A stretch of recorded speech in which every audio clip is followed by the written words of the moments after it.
Pronto, irmão Nardo. Tanto a teologia da libertação quanto a teologia da prosperidade, teologias essas que a Igreja Católica tanto as defendeu, né, desde ali do século XVIII, século XIX, né, chegando no século XX e agora no início do século XXI, pode-se dizer, né, essas teologias, né, elas só prejudicam e só prejudicaram o desenvolvimento social, né, econômico de vários países, né?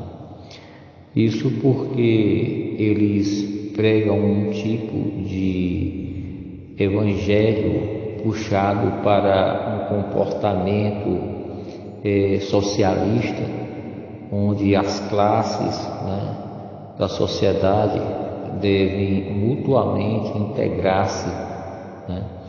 No entanto, eu vejo assim que essa questão histórica, né, da teologia da libertação, da teologia da prosperidade e agora com esse monstro também da teologia liberal, né, só trouxeram prejuízos tanto para o evangelho, né, como principalmente para as supostas igrejas, né, os supostos movimentos cristãos. Tudo é uma questão de igreja, Estado, Estado e igreja, né? Sempre que colocaram a igreja, o Estado dentro da igreja, o poder político ali optando, caminhando junto, as coisas sempre desandaram, sempre deram errado. A gente olha lá para o século ali para o século XVI, ali, o século que deu-se a reforma protestante, a gente vê ali aquela questão da época, a política da época, a geopolítica da época, né? A gente vê assim os interesses das classes, né? A gente vê o interesse dos senhores, né? Dos senhores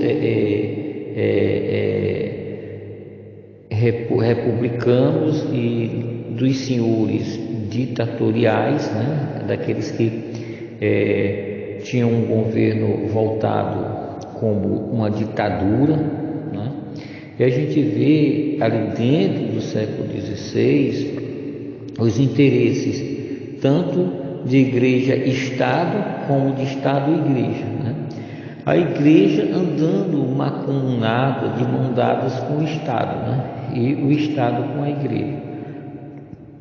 A gente olha ali e vê, irmão Nardo, a gente vê um grupo que destacou-se, né? E que eles são considerados hereges. Obviamente que sempre existe o lado bom e o lado ruim, né, desse grupo, né? Existiram bons teólogos, homens preparados, homens que faziam jus mesmo às Sagradas Escrituras, eram fiéis seguidores de Cristo, né? E que aqueles que pejoraram o movimento, né, denegriram a imagem de qual movimento, né? Do movimento, né? No caso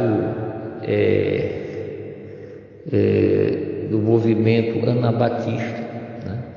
Os anabatistas, eles foram muito mal interpretados, né, com aqueles que se misturaram, né, e se mesclaram dentro de movimentos de pseudos cristãos, né, que aderiam estarem andando lado a lado com o Estado. Se a gente vê e lê sobre Zwinglio, a gente vai entender isso, né? Uma hora que os anabatistas apoiaram Zwinglio e depois Zwinglio volta atrás, né, na fé, e os anabatistas deixa de seguir, né? Aí a gente vê ali o calvinismo, né? O calvinismo perseguiu os cristãos, né? Os anabatistas, João Calvino tomou parte até em morte de alguns anabatistas, né? E aí a gente vê aí todo o interesse político, social, né?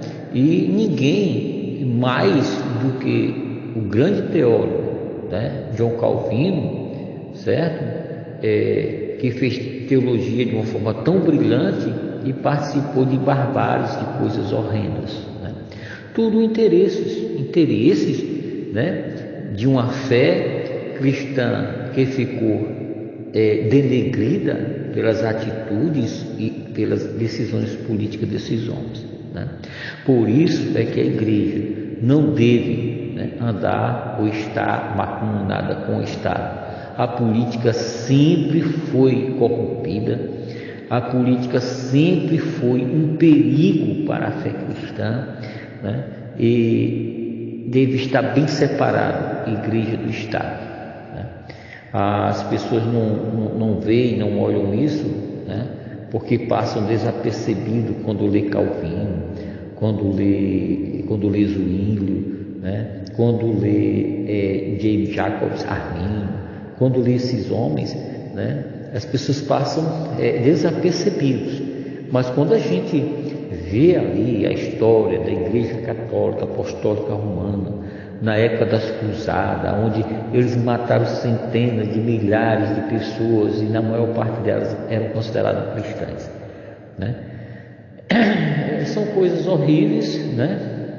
Coisas horríveis, porque independentemente do tipo de governo que estejam administrando em uma nação, em um povo, isso vai depender muito de quem está na frente, na liderança desse tipo de governo, seja ele a dinastia dos impérios, seja aquela ditadura, né, militar, seja aquele feudalismo, né, que com seus escravocratas, sejam os republicanos, os democratas, sejam qualquer tipo de governo, né, desses homens que estão debaixo de poder ou nas mãos de homens pecadores, destituídos, desqualificados da glória de Deus.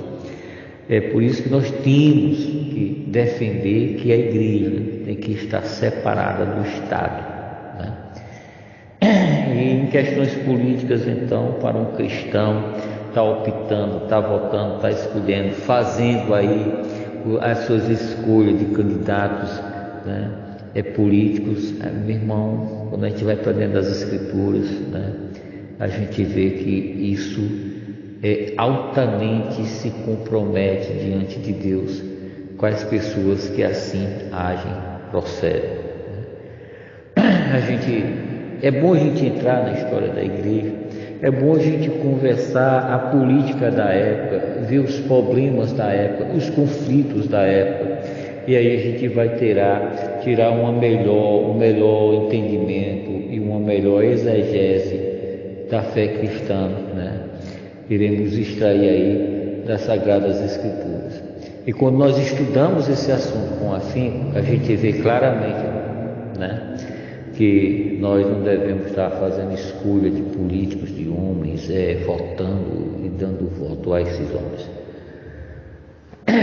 Fica aqui a minha palavra, né, do seu irmão, né, do seu irmão Rubens Carlos, do seu amigo. Que Deus em Cristo vos abençoe. Um abraço fraterno, tudo de bom, irmão Marcos.